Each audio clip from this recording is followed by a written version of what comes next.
Sky Sports. A magical goal from Georgi Kinkladze. I said he's one of those players where we're either going to win the European Cup or we'll be in the 4th division within 3 years. Big club, constantly underperforming, described, if I remember correctly, as a theatre of comedy. There's that many different managers, that many.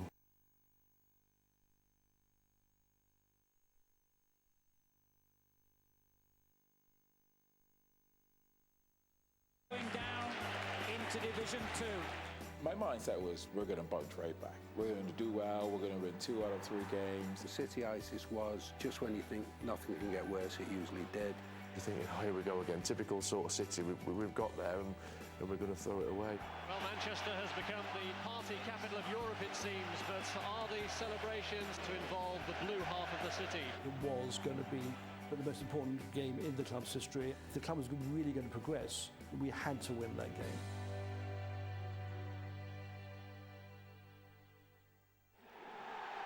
It had once been Manchester City's turn to win trophies. Francis Lee had been a legend of their late 60s glory days.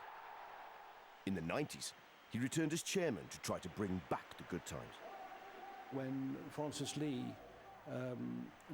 looked to make an effective takeover of the club, there was a huge relief and excitement at the prospects of a new age. That was perceived as hopefully a turning point for the club.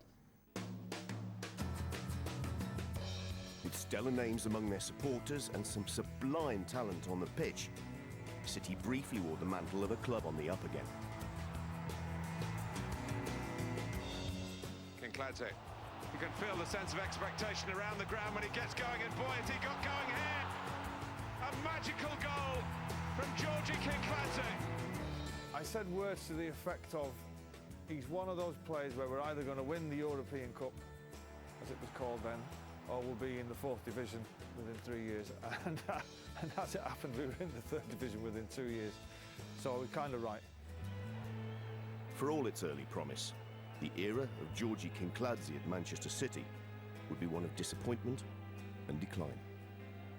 I remember when my good Everton side, beat City at Main Road, and you could see then, you could feel the tension around the place, that the club was on the slide. In 1996, a year in which their Manchester rivals would win the double, City were relegated from the Premier League. It reinforced an unwanted reputation. A big club, constantly underperforming, described, if I remember correctly, as a theatre of comedy, was at Main Road, which didn't go very well alongside the theatre of dreams elsewhere. A succession of managers came and went, unable, it seemed, to halt the club's downward trajectory. There was that many different managers, that many new players getting signed, players that are there already that didn't have a future, and the whole atmosphere was it was poison really, and that translated onto the fans as well. The fans were really on top of the players. I mean, I can recall even when we used to train, and 1 or 2 fans used to sort of sit, have their lunch and have a go while we were training, like, you're rubbish, so it was mentally, it sort of drained the players. In February 1998, Joe Royle, another ex-City star, was a popular choice to try to rescue the club from a second relegation in 3 years. The big advantage I had was I'd played there and played probably in their best side before now. We'd finished runners-up to Liverpool by 1 point. And we all thought we were going to go on from there. It never quite happened. But as I say, I had a City background, which I think gave me time with the fans. From the moment he took charge, he saw the scale of the challenge. From what you've seen, what are you lacking? How long have you got? That season, a growing unrest among the fans prompted Francis Lee to step down. Fellow director David Bernstein took up the baton. The biggest problem was sort of cultural. The club was still in more or less the 19th century. It had offices which were sort of based in a house in Moss Side. It had a store about the size of this table that we're sitting at now. It had a training ground which was incredibly substandard and just didn't compare with the sort of training grounds that other large clubs and top division clubs had. It was a community-owned ground. We had one pitch, and the youth, the academy, the youth system had another pitch. And one day the rather shy and embarrassed groundsman asked me, would we mind not training on the pitch that day, because he had to prepare the pitch for a Sunday League final. Another big problem was the size of the playing staff. When I first arrived, there were 53 pros, which is a huge amount, and there was the dressing room, and then there was 2 or 3 other dressing rooms that were full of senior players. The names of people when I got there was unbelievable. My first deadline day was sat in the boardroom with the secretary and with the chairman, trying to get players out on loan, out on freeze, anything to reduce the wage bill. Kinkladze was one of many who'd have to go. Don't get me wrong, I totally appreciated all the finer moments he gave them, and a talent, a sheer innate talent, certainly on a par with Messi, but there was no consistency from him. You know, I do remember one game at Port Vale that was played in a thunderstorm, and gee, I wasn't up for that, you know. We needed a team, not an individual, to get us out of the mess we were in. It was the final day of the season. City beat Stoke 5-2, yet needed other results to go their way to stay in what was then the First Division. Gota got there first! Manchester City take the lead! I had scored in that game, and I had dislocated my shoulder, so I had to come off. And I got in, and the doc's like, you want to hear the good news or the bad news? So I was like, I heard the good news. He says, well, the good news, you dislocated your shoulder. I said, that's the good news. So the bad news is, you know, all the other teams are winning, and they're winning convincingly. So it looks as though we're down. And out of nowhere, I just got this huge surge of pain that came on after that news. And Manchester City, twice league champions, FA Cup winners 4 times, League Cup winners twice, European Cup winners are going down into Division 2.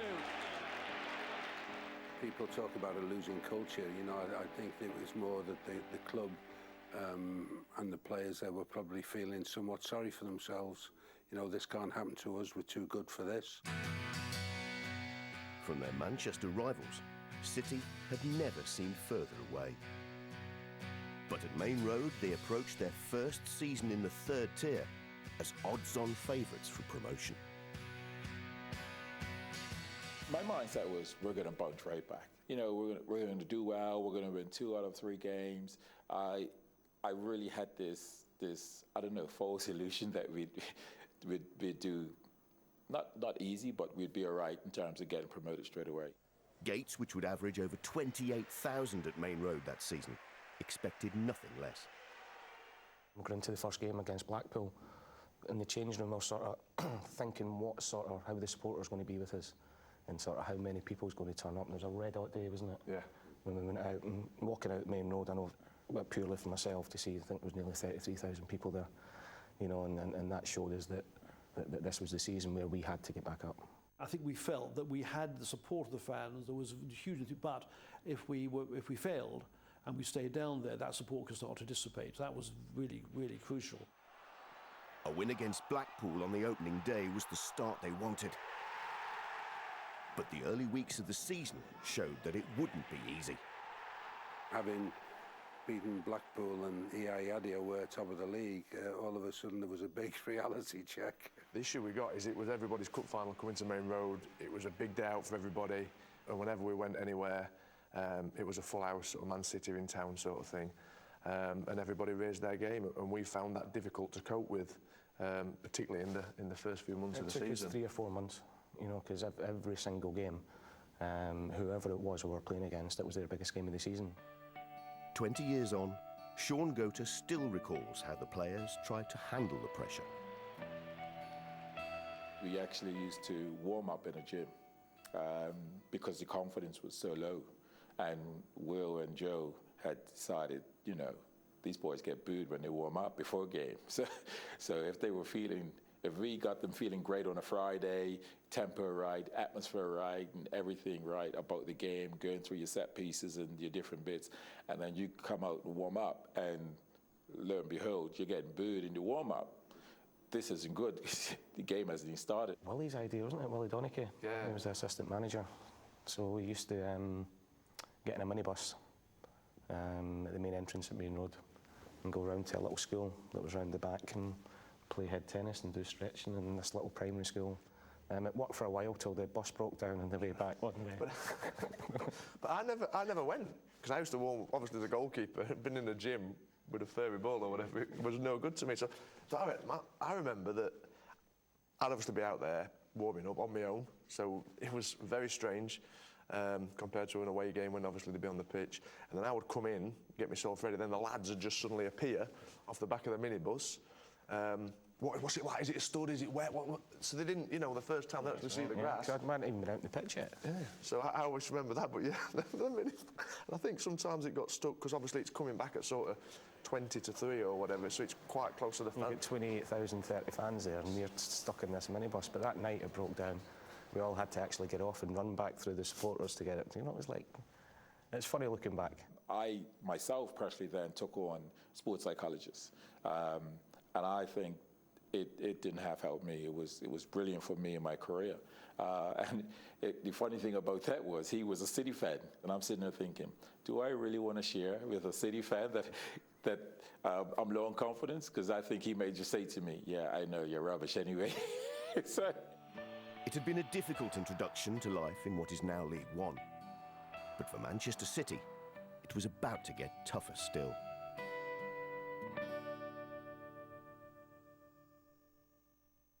Who's ate all the toffees?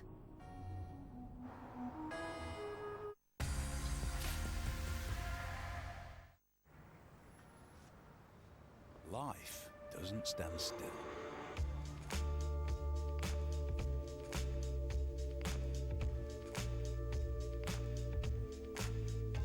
So why should you phone plan?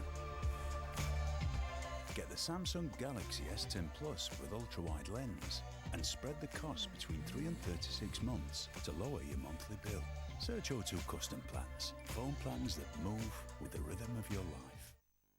We spend so much of our time indoors, in darkness and artificial light. But small, simple changes can make a difference. Like letting in natural light and fresh air. Transform your extension with Velux roof windows and improve your indoor life. Search Velux Extensions. The new Huawei P30 Pro.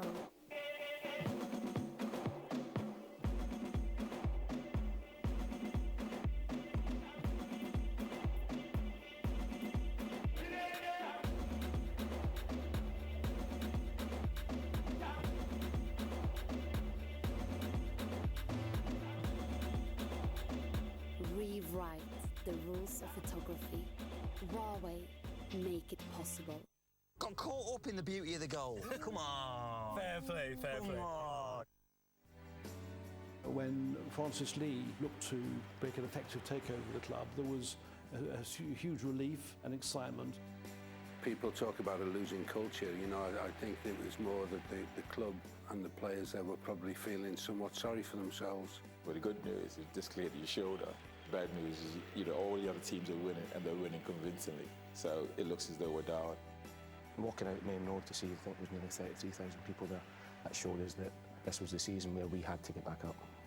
The issue we got is it was everybody's cup final coming to Main Road. It was a big day out for everybody, and everybody raised their game, and we found that difficult to cope with.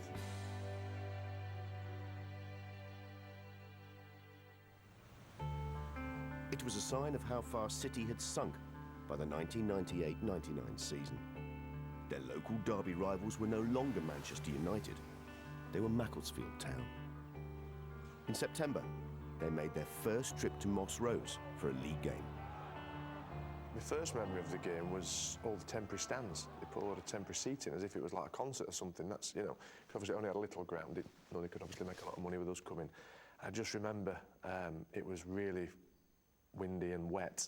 Because the stand was going to blow away at one point. And it was just obviously the stand, they weren't very big, these temperatures, so the wind's whistling in, and you know, you're exposed to the elements. But my memories of that game is obviously going there and just seeing Man City fans everywhere. The experience at Macclesfield was the most bizarre experience I've ever had as a player.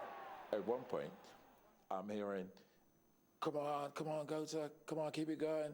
And next thing I'm hearing, for the same stand, go to, you're rubbish, you're rubbish. Well, I realised then it was City fans that supported Macclesfield, so they were around the whole stadium. It was a tight game, and the goal ended up getting fed and scored a late goal.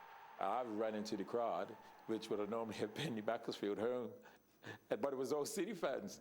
Dugouts only level maybe, or just below level it seemed at the time with the pitch.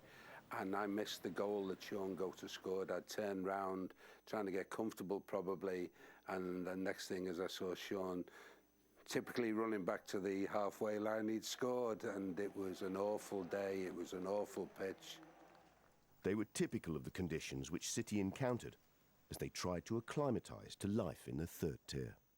The dressing rooms were tiny, we couldn't get all the gear in there, and it was just what the players weren't accustomed to. Obviously, me, it was a sort of new experience, so, and certainly the fans, I think they still sing about it now, that we're not really here and all that sort of thing.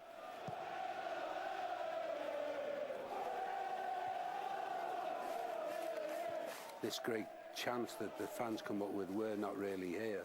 It started in that division, and it was, I don't know, what would you call it, gallows humour. You know, what the hell are we doing in this division? We don't deserve this. We're not really here.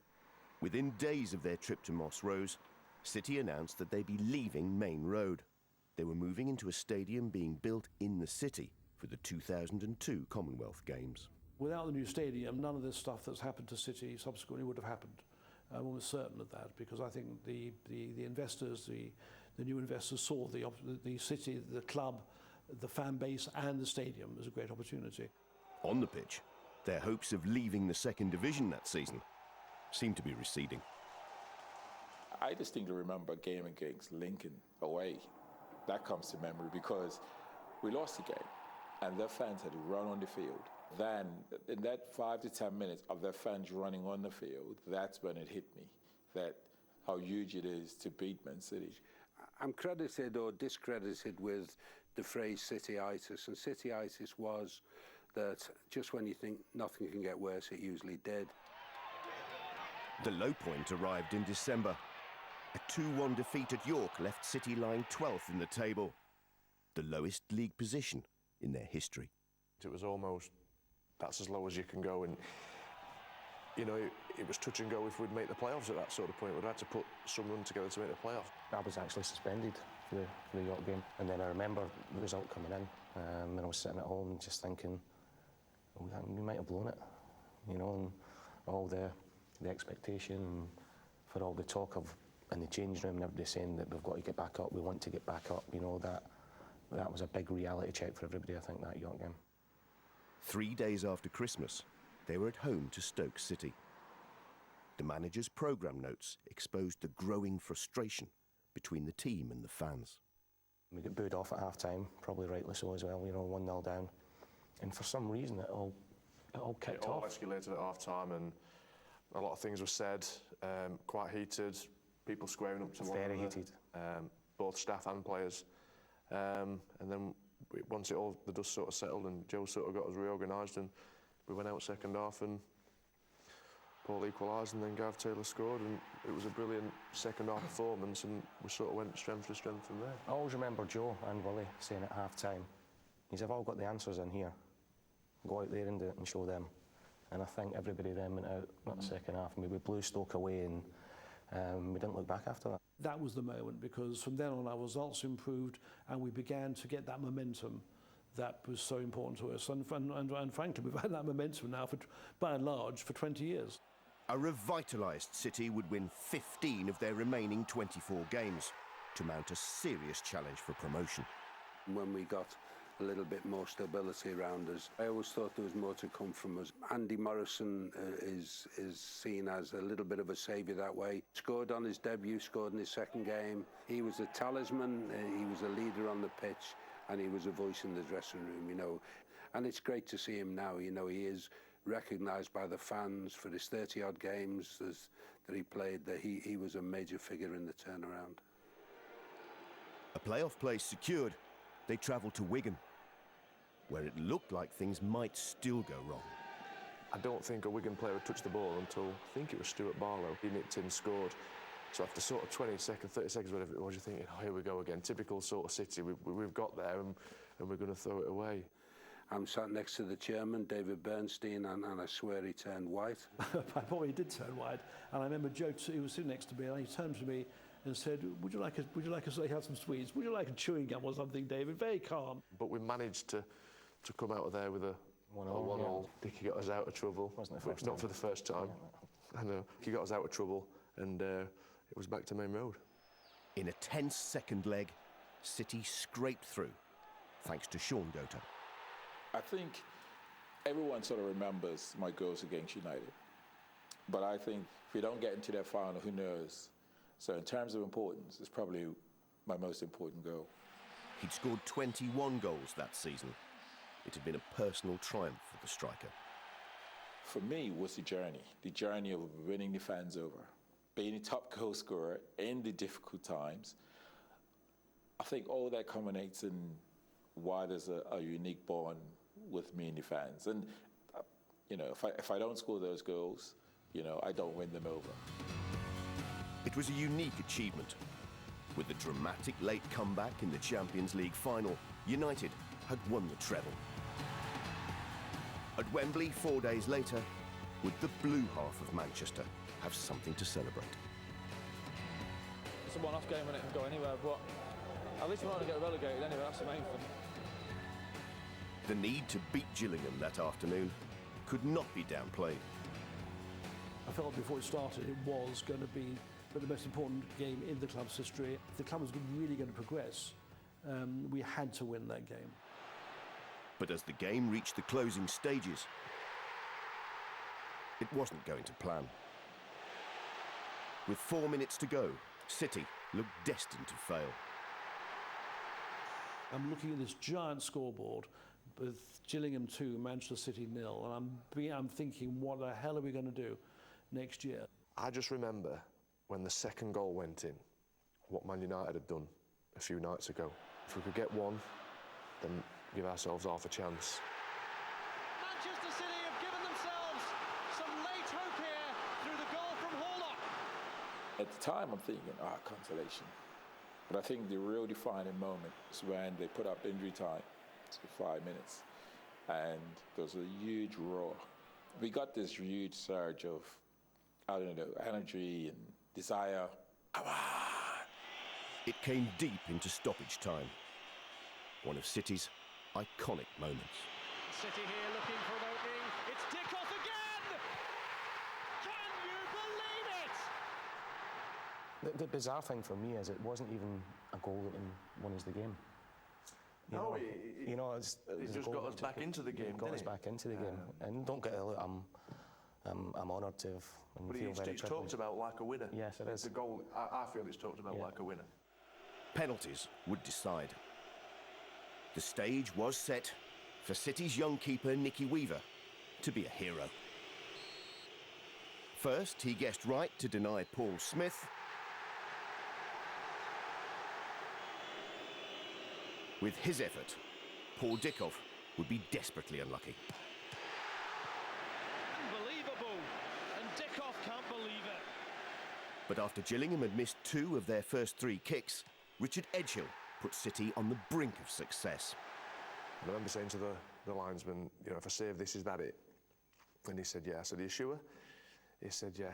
That was not really a great point. It still isn't, Nicky, let me tell you. Manchester City are up. It's been an extraordinary way to do it, but Manchester City are there. I can feel this just slightly electricity running through my body.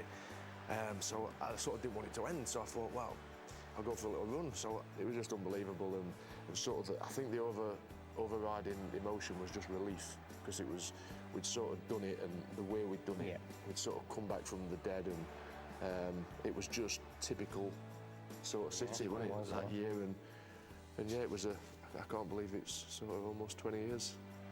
It was a pivotal moment when Manchester City stopped the rot and paved the way for an extraordinary new era.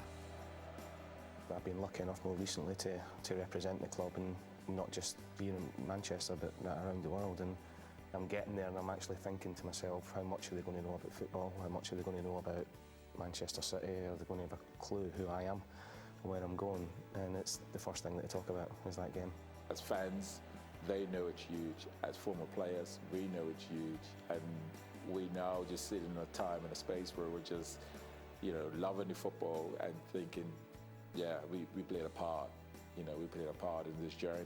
I'm pretty sure that had we not got promoted, there was a very good chance that the Sport England, the City Council and so on would have not been able to give us the support that we needed to do that new stadium deal. They just can't believe what's happening at Manchester City now, but they still remember that season with a smile. And funnily enough, they don't have any of the angst that we had at the time. They just say, it was great. It was great. I wish I'd have known.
Sky Sports.